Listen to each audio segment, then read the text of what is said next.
आपको हमारी वीडियो पसंद आए तो उसे लाइक, शेयर और सब्सक्राइब जरूर करें। नमस्कार दोस्तों, मैं श्याम वशिष्ठ और आप देख रहे हैं पीआर खोज। शहर में जुलूस निकालकर एसपी को मांगों का ज्ञापन सौंपेंगी आंगनवाड़ी वर्कर्स। अंतर्राष्ट्रीय महिला दिवस के मौके पर 8 मार्च को पूरे देश में विरोध दिवस मनाया जाएगा। पिछले 8 दिसंबर से आंगनवाड़ी वर्कर्स का आंदोलन उपायुक्त कार्यालय के सामने धरना स्थल पर निरंतर जारी है।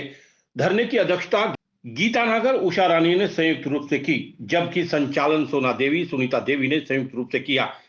3 मार्च को आंगनवाड़ी वर्कर्स पर जगह जगह हरियाणा सरकार द्वारा गिरफ्तार किए जाने, धक्का मुक्की और हाथापाई करने, साधनों को रोकने की कठोर शब्दों में निंदा करते हुए कहा कि 5 मार्च को सभी पुलिस अधीक्षकों के कार्यालयों पर रोष प्रदर्शन ज्ञापन दिए जाएंगे, जिसमें सोनीपत जिले की तमाम आंगनवाड़ी वर्कर्स, हेल्पर्स, कार्यकर्ता, सहायिका सुबह 11 बजे पंचायत भवन सोनीपत में इकट्ठा होकर शहर की सड़कों पर रोष प्रदर्शन करते हुए हरियाणा सरकार की लोकतंत्र और महिला विरोधी नीतियों के खिलाफ अपनी मांगों के समर्थन में नारे लगाते हुए पुलिस अधीक्षक कार्यालय पर पहुंचकर अपनी मांगों का ज्ञापन देंगी। आंगनबाड़ी वर्कर्स पर पुलिस द्वारा 3 मार्च को की गई प्रदेश भर में कार्रवाई के खिलाफ रोष जताते हुए ज्ञापन देंगी। उन्होंने कहा कि 8 मार्च को अंतर्राष्ट्रीय महिला दिवस के मौके पर पूरे देश में हरियाणा सरकार और पुलिस दमन के खिलाफ विरोध दिवस मनाते हुए सभी महिलाएं सड़कों पर उतरेंगी। उन्होंने कहा कि रैली में पहुंचने पर रोक लगाने, मुकदमे दर्ज करने, नौकरी से डिसमिस करने से आंगनबाड़ी वर्कर्स डरने वाली नहीं है। आंदोलन जब तक जारी रहेगा तब तक प्रधानमंत्री की घोषणा और मुख्यमंत्री द्वारा किए गए समझौते और 19 सूत्रीय मांग पत्र पर बातचीत कर समझौता कर लागू नहीं किया जाता। उन्होंने कहा कि आंगनबाड़ी वर्कर्स का आंदोलन न्यायोचित है। सरकार ने दमन का रास्ता छोड़कर बातचीत के माध्यम से आंदोलनकारियों की समस्याओं का निदान करना चाहिए।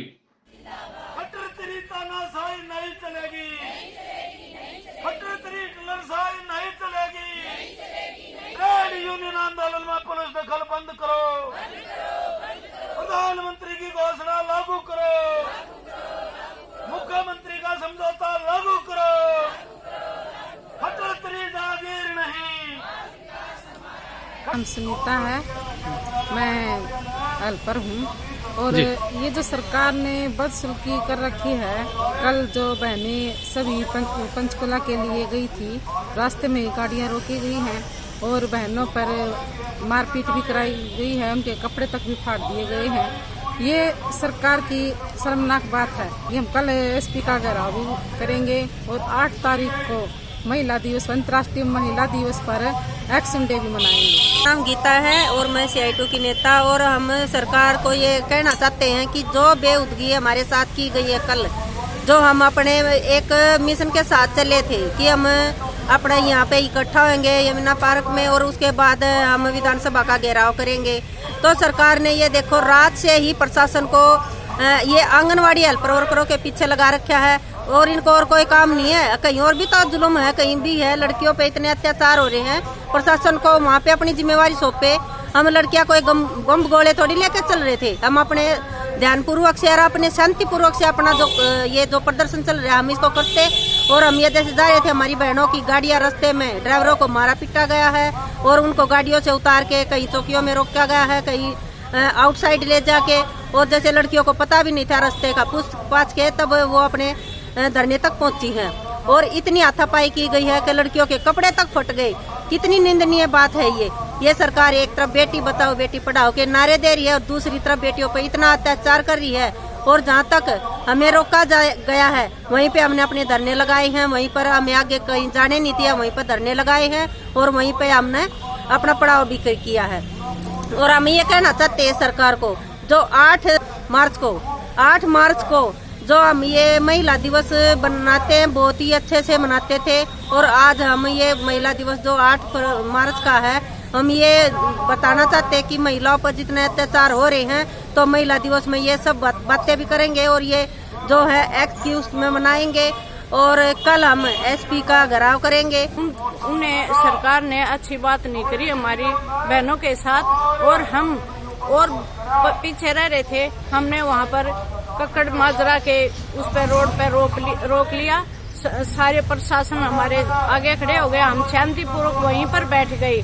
हम शांतिपूर्वक वहीं पर बैठे रहे जब तक हमने ये बिठान ली थी। हमारी जो वर्क हमारी बहनें जो पकड़ रखी है हम उन्हें छुटवा के लाएंगे, वरना हम यहाँ से नहीं उठेंगे। और हम कल इनका एसपीआई का घेराव करेंगे और 8 मार्च को हम अपना महिला दिवस देखेंगे, किस रूप में मनाएंगे। कल हम चंडीगढ़ विधानसभा का घेराव करने के लिए गए। हम पानीपत पहुंचे थे, तब हमारी बस पुलिस ने रुकवा ली थी।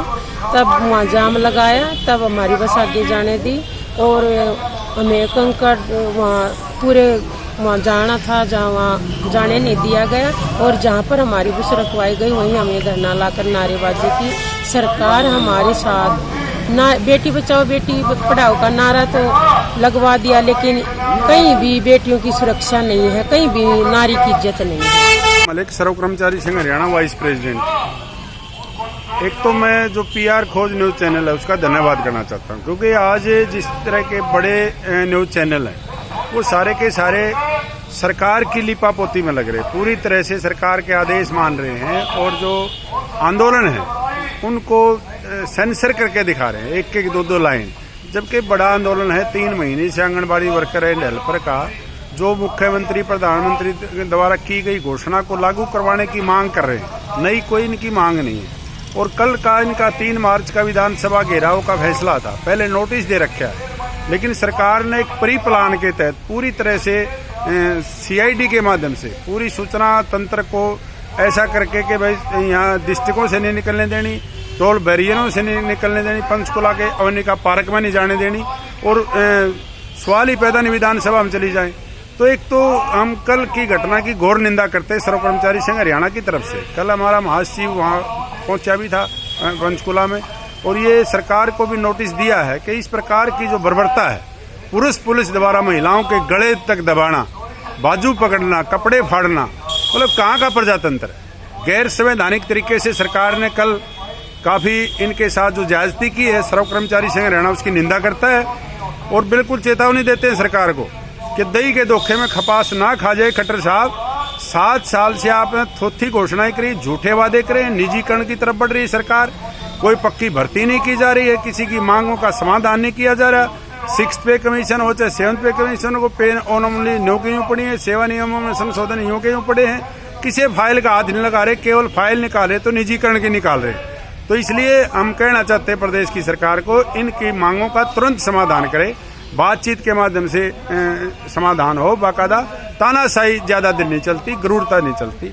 आनंद शर्मा, प्रधान सिटू जिला सोनीपत। आंगनबाड़ी वर्कर्स का आंदोलन तमाम दमन के बावजूद पूरे प्रदेश में जारी है और कल का जो हरियाणा सरकार ने का जो महिला विरोधी चेहरा नंगा होकर सामने आया है, पिछले 2 दिन से लगातार महिलाओं की गाड़ियों को छीनना, गिरफ्तार करना, गाड़ियों में भरकर दूसरे थानों में बिठाना, दूसरे जिलों में छोड़ आना, जो बेटी बचाओ बेटी पढ़ाओ का नारा देने वाली सरकार बिल्कुल साफ तौर पे आम जनता के बीच में नंगी हुई है। और कल भी जैसे प्रदेश के अलग अलग जिलों में और अम्बाड़ा में, पंचकुला में जिस तरह से गिरफ्तारियां की गई हैं, महिलाओं के साथ हाथापाई की गई है, गले पकड़े गए हैं, घसीटा गया है और खोदे मारी गई हैं, जो काफ़ी निंदनीय है और भाजपा के असली चेहरे को उजागर करता है। इसके खिलाफ पूरे प्रदेश के अंदर कल 5 तारीख को हम आम जनता के बीच में सड़कों पर प्रदर्शन करते हुए पुलिस अधीक्षक जो एसपी हैं उनके कार्यालय पर रोष प्रदर्शन करेंगे और इसके खिलाफ हम कार्रवाई की मांग की ज्ञापन देंगे। और अंतर्राष्ट्रीय महिला दिवस के मौके पर 8 मार्च को पूरे देश के अंदर एक्शन डे मनाएंगे। जिस तरह से हरियाणा सरकार आंगनवाड़ी वर्करों के साथ ज्यादती कर रही है और प्रधानमंत्री की घोषणा और अपने खुद किए गए समझौते को लागू नहीं कर रही है, उल्टा मतलब लोकतंत्र की हत्या की जा रही है, मुकदमे बनाए जा रहे हैं, नौकरी से हटाया जा रहा है, जिसे किसी भी सूरत में बर्दाश्त नहीं किया जाएगा। और 8 मार्च को पूरे देश के अंदर बड़ा प्रोटेस्ट किया जाएगा। हम उषा रानी, मैं राय ब्लॉक से बोल रही हूँ। हम सरकार को बताना चाहते हैं कि हम 40 साल से नौकरी कर रहे हैं और आंगनवाड़ी की सेवाएं कर रहे हैं। जो हम 6 सेवाओं पर लगाए थे, हमारी 36 सेवाएं हो चुकी हैं और सरकार हमारे पर इतना दबाव डाल रही है कि हमारे को न्यूनतम वेतन भी नहीं दे रही है। सरकार को सोचना चाहिए कि इतनी महंगाई हो चुकी है, बहनों की तरफ कुछ तो ध्यान दे। और कल हमारा चंडीगढ़ जाने का घेराव था, जहाँ पर विधानसभाओं का घेराव था, वहाँ पर गए और हमें पानीपत गए तो वहाँ रोका गया और कुरुक्षेत्र गए तो वहीं पर रोका गया। ऐसा क्या अत्याचार हो रहा है। और हमारी गाड़ियों को तो 4-5 गाड़ियों को तो खेतों में उतार दिया गया यूपी की तरफ। पर हम भी लेडी घबराने की नहीं, हम पैदल चल कर 12 किलोमीटर तक चलकर हम यहाँ पर रोड पर आए। फिर हम अपनी गाड़ियों में बैठे, फिर हम पंचकूला पहुँचे, जहाँ पर हमारा फिर पंचकूला जाकर भी रोक दिए गए। फिर भी हम उन बहनों के साथ मिल चुके और वहाँ पर हमें हमारी जो बहनों के साथ अत्याचार हुआ है, किसी की बाजू पकड़ी गई है, किसी का गला फाड़ा गया है, किसी को दबोचा गया है, उनको डंडे मारे गए हैं। ऐसा क्या पुलिस होगी, ऐसा क्या प्रशासन हो गया कि महिलाओं को तो देखते ही नहीं कि बेटी बचाओ बेटी पढ़ाओ, बेटी को मरवा रहे हैं रोडों पर बिठाकर। सरकार हमारी बातों पर ध्यान, हमारी तो छोटी सी मांग है, सरकार हमारी मांगों पर ध्यान दे और हमारे धरने से उठाए और हम अपने घर चले जाएं। PR खोज के लिए श्याम वशिष्ठ के साथ रणबीर रोहिला।